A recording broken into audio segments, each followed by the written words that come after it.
একটা ছেলে মেয়ে দেখতে গেলে তখন মেয়ে পক্ষ থেকে বা মেয়ের বাবা যে বিষয়গুলো দেখে যে সে ছেলে সরকারি চাকরি করে কিনা, ছেলে কী করে, ছেলের ব্যাংক ব্যালেন্স আছে কিনা, ছেলে কত টাকা ইনকাম করে, কাবিন দিতে হবে 10 লাখ টাকা, 20 লাখ টাকা, এত বড়ি গহনা দিতে হবে।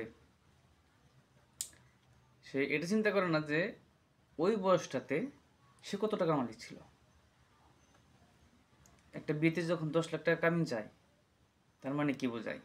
মেয়েকে বিক্রি করে দিচ্ছে? বিক্রি করে দিচ্ছে না তো। 10 লাখ টাকা কাবিন দেখি এটাই বোঝায় যে আগে কাবিনের প্রশ্ন আসে কিন্তু। তার মানে এটাই বোঝায় যে বিয়ের আগেই তারা চিন্তা ভাবনা করে তাহলে মনে ছেড়ে দিতে পারে, ছেড়ে দিলে এই টাকা দিয়ে তাদের মেয়ের ভবিষ্যৎ গড়ব, এই ধরনের মেন্টালিটি তাদের মধ্যে ঢুকে গেছে। আগে কিন্তু এটা ছিল না। কাবিন কত, কাবিন ওই যা চাইছে তাই দিছে, কাবিনে বিয়ে আটকায় না।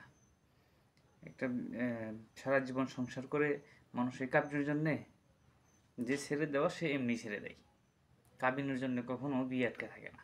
একজন মধ্যবিত্ত এবং সাধারণ ছেলের যখন 10 লাখ টাকা কাবিন ধরা হয়, তখন তার ওই কাবিনের বোঝা বইয়েই সারা জীবন বেড়াতে হয়।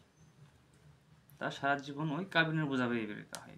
তার ফ্যামিলি আছে, তার মা বাবা আছে, সবাইকে নিতে চলতে হয়। তখন সে দিশেহারা হয়ে যায়, কী করবে? দেখেন আপনার যে কাবিন যে করে, কাবিন করলে কয়জন মানুষ সে সম্পূর্ণ টাকা পরিশোধ করে? সম্পূর্ণ টাকা পরিশোধ না করতে পারলে ওই বিবাহটা কি আদৌ বৈধ থাকে?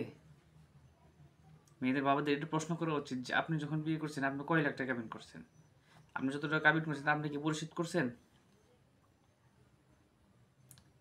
এই ধরনের মেন্টালিটি থেকে আমাদের সমাজ বেরিয়ে আসতে হবে। এখন একটা প্রথা হয়ে গেছে, একটা মানে কিছু কম হইলে, টাকার অ্যামাউন্টও কম হলে তারা মান সম্মানের চিন্তা করে যে এখনকার যুগে এত কম টাকা কাবিন হয়। আসলে তো এটা ঠিক না। ইসলামের দৃষ্টিতে কি বলে আমাদের সেটা ফলো করতে হবে।